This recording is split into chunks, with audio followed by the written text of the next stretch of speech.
Assalamualaikum warahmatullahi wabarakatuh. Hai semuanya, perkenalkan nama saya Aulia Permatahati dari kelas 11 IPA.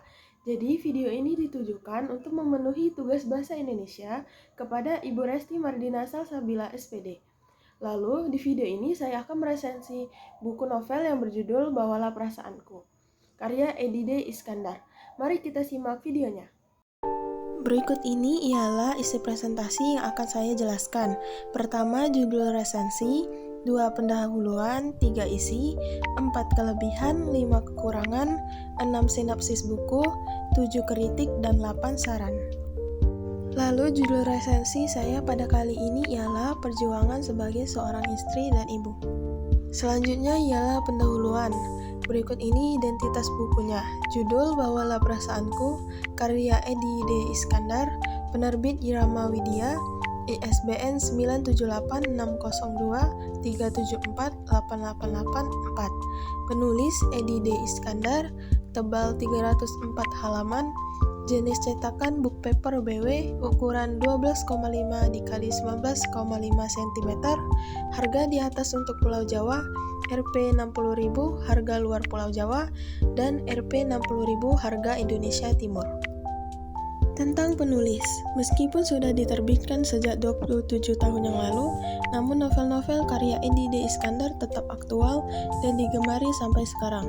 Buktinya, kini novel-novel Edi yang bertema remaja banyak yang dibuat sinetron serial yang sudah dan siap ditayangkan.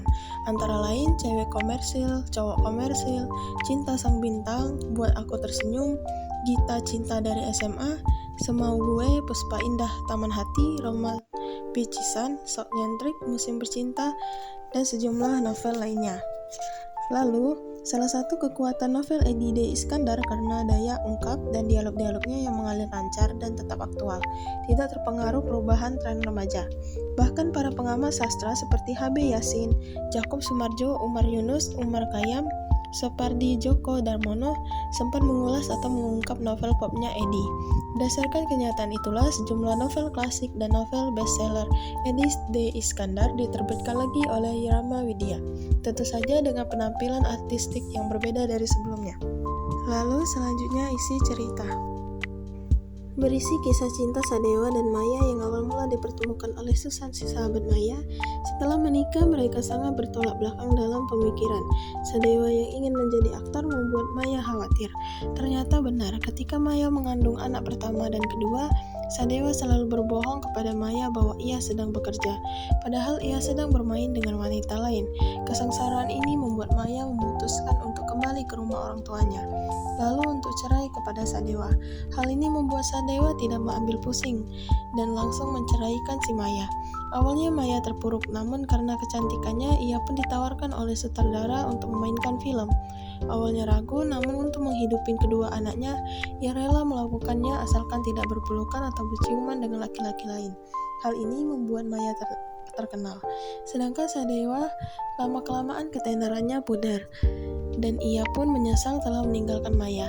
Maya sebenarnya masih cinta dan ingin kembali kepada Sadewa, tetapi ia tidak sebaik itu untuk memaafkan Sadewa. Singkat cerita, terdapatlah seorang aktor baik hati bernama Aditya Warman yang jatuh cinta kepada Maya. Maya sulit untuk menerimanya, namun Aditya Warman bersikeras untuk mengajak Maya bersamanya. Meskipun ia berumur 40 tahun, terdapat berita ini membuat Sadewa menyerah mengejar Maya. Ia pun sedih lalu kecelakaan dan mengirimkan surat kepada Maya bahwa ia telah ikhlas melepasnya dan berharap Maya hidup bahagia. Hal ini membuat Maya bergegas untuk menemui Sadewa di rumah sakit. Maya pun meminta untuk rujuk kembali, namun Sadewa tidak mau mengecewakan wanita yang ia cintai. Lalu Maya pun tetap memaksa, dan inilah akhir cerita kisah Bawalah Perasaanku. Kelebihan dan kekurangan. Kelebihan buku ini menjelaskan ceritanya dengan menggunakan kata-kata yang mudah dipahami, dan begitu juga alur ceritanya. Lalu sepanjang saya membaca cerita novel ini, saya seperti dibawa perasaannya masuk ke dalam cerita, sehingga saya bisa merasakan sedih, bahagia, marah, dan sebagainya. Kekurangan. Terkadang saya menemukan kata yang pengejaannya salah atau typo, dan ending atau akhir dari ceritanya tidak menjelaskan secara detail sehingga membuat para pembaca menjadi penasaran. Sinopsis buku, sekelumit perasaan akan selalu membelit hati. Laki-laki dan perempuan tentu saja berbeda dalam mengelola sebuah perasaan, seperti halnya perasaan Maya terhadap Sadewa. Aku terdiam, aku mengerti kemana maksud perkataan Sadewa itu. Sadewa sudah menyadari kesalahannya, ia pasrah. Terserah pada keputusanku. Meski ia ingin kembali berkumpul lagi, tapi semudah itukah aku memaafkannya? Semudah itukah aku mempercayai ketidakjujurannya? Entah mengapa timbul pikiran, ucapan bisa dibuat selembut mungkin, tapi begitukah perasaan yang sesungguhnya setelah kembali bersatu? Ini yang selalu menghantui perasaanku. Bagaimana peliknya perasaan antara Maya dan Sadewa? Konflik rasa inilah yang menjadi bumbu dalam rangkaian cerita baper ini. Kritik dan saran. Kritik, dari segi bahasa dan penyampaian, kata-kata sudah baik dan menyenangkan bagi saya. Namun disarankan ketika terdapat dialog percakapan antara tokoh, disarankan untuk memberi nama pada akhir kalimat, agar bisa tahu siapa yang sedang berbicara. Saran untuk para penonton, saya sarankan ketika membaca novel ini sebaiknya sediakan cemilan, karena cerita ini membuat kita lupa akan waktu. Dan jika adalah waktu luang, kalian bisa membaca novel ini dengan leluasa. Baiklah teman-teman, terima kasih telah menonton dari presentasi saya, Aulia Permatahati, mengenai resensi novel buku Bawalah Perasaanku. Terima kasih semuanya.